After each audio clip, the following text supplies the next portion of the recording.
Welcome back to the Morning Brew with Amber Hendren. Good morning. I'm Larry Aarons. And more food on the set here in just a moment. This segment is brought to you by ABQ Free Press. Great coverage on arts and entertainment. Great coverage on investigative journalism. I'm going to sneeze again. I think that fruit got me. Investigative journalism, the Forte, Albuquerque Free Press, ABQ Free Press. Pick up a copy. It's all over town. And with us today is the Pope of Peppers, the Sultan of Salsa, the Maharaja of Red Chili. Oh, right. He is Dave DeWitt. He runs the annual Fiery Food Show that happens, every March? Right, First first weekend of March. First weekend of March. Known Dave for a long, long time. Author of over how many, 50 books? Yeah, about 50 books. I've lost track. And you don't have a real job, you just write stuff.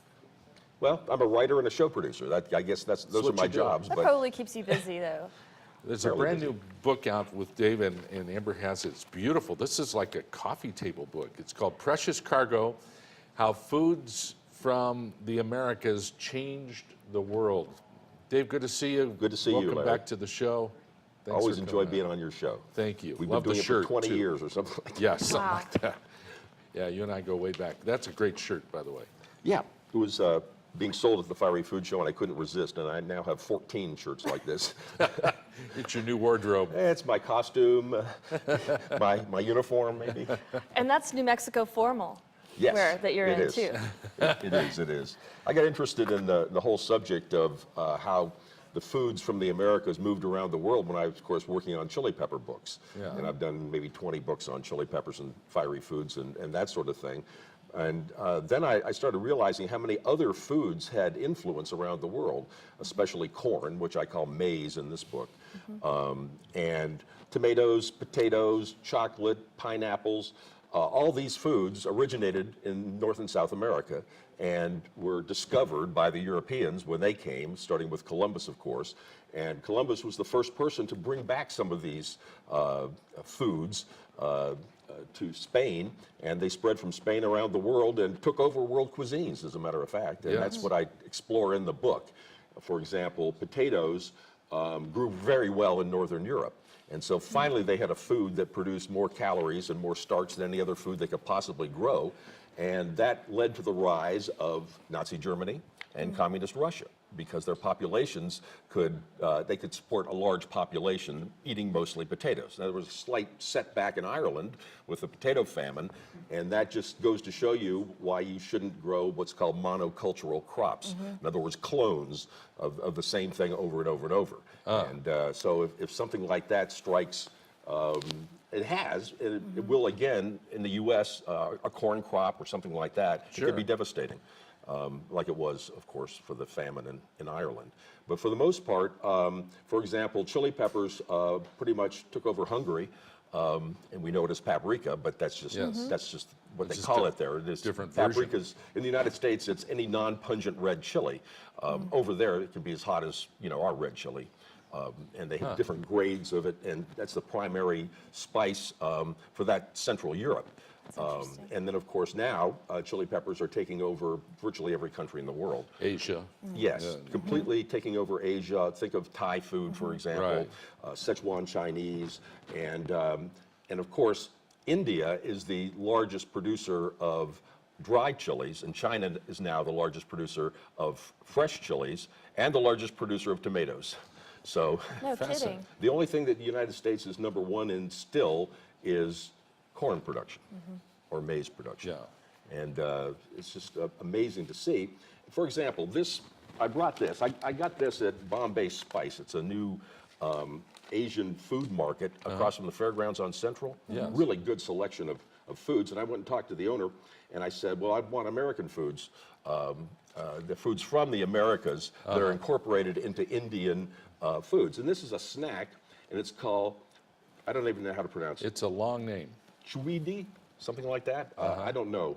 But anyway, it has a combination of peanuts, potatoes, chilies, and I'll give you a taste of it. Sounds healthy. Yeah.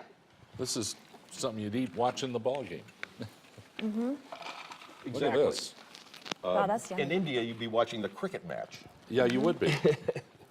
That is What do you good. think? I like it. Definitely. This is a. And cashews in it. You know, they're like potato straws. Exactly.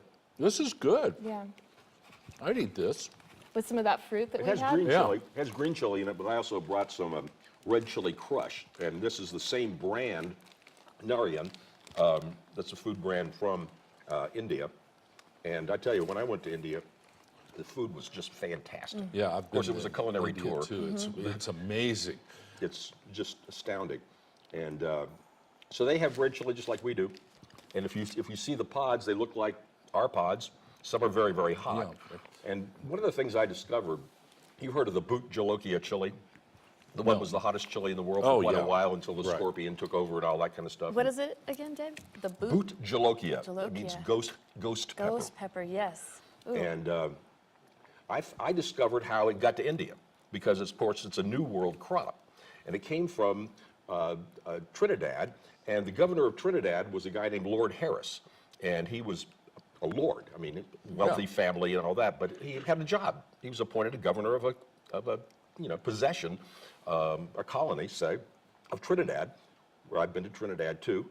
And he was supporting the Royal Botanic Garden there, part of the whole British Empire. And this was economic botany. They wanted to find all these different crops that could help. Like, for example, that's how rubber came out of Brazil, for example. So this kind of thing. And so he took these very, very hot chilies from the Royal Botanic Station in Trinidad when he was appointed to be the governor of Madras, India. And so he carried the seeds with him over there. And I just tracked that down using Google Books. I was searching for all kinds of things, chili peppers in India, and I just happened to find a quotation that said, Lord Harris has brought the devil's pepper from Trinidad, and it's so hot the natives don't know what to do with it. And that told me that that's how the boot jolokia got to India. And it's documented from 1880. Cool. And that's the magic of Google Books now. For a researcher like me, the stuff you can find, you would have to travel to every library in the world to find this incredible, stuff. isn't it? And they have scanned in 30 million books. Jeez. Can you believe that? No. And they're all public domain. And the ones that are copyrighted, you just get a little snippet view of them.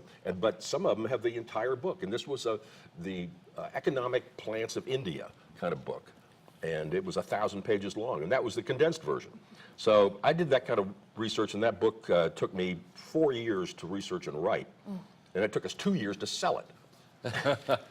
And finally, the only way that I got publishers interested in it, because I couldn't do a proposal that would, tell enough story. So we took the entire finished manuscript, made an illustrated PDF of the entire book, and that's what went around. And finally, two publishers got interested, and they had a little bidding war going on. Oh, that's But nice. it took That's 2 what you years. want.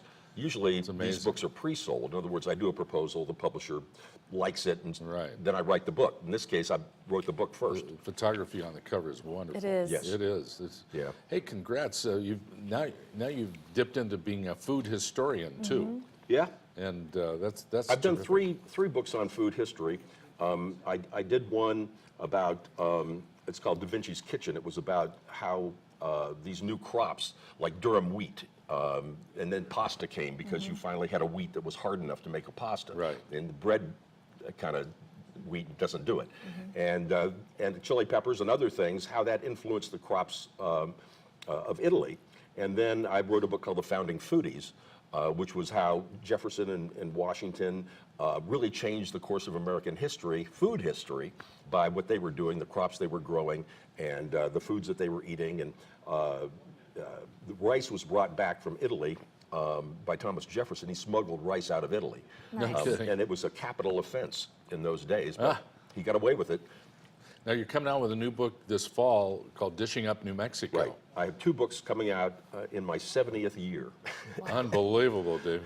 I'm not retiring anytime Seems like soon. you're just getting started too. He is not slowing down. Well, I just had written just about everything I could on chili peppers, except for an identification guide with 400 varieties, which will be out next year. I love it. You're Oh, amazing. Finally. that'd be great. But yes, I'm doing food history now, and Congrats on this one. thank you very much. It's fun. Precious Cargo by Dave DeWitt.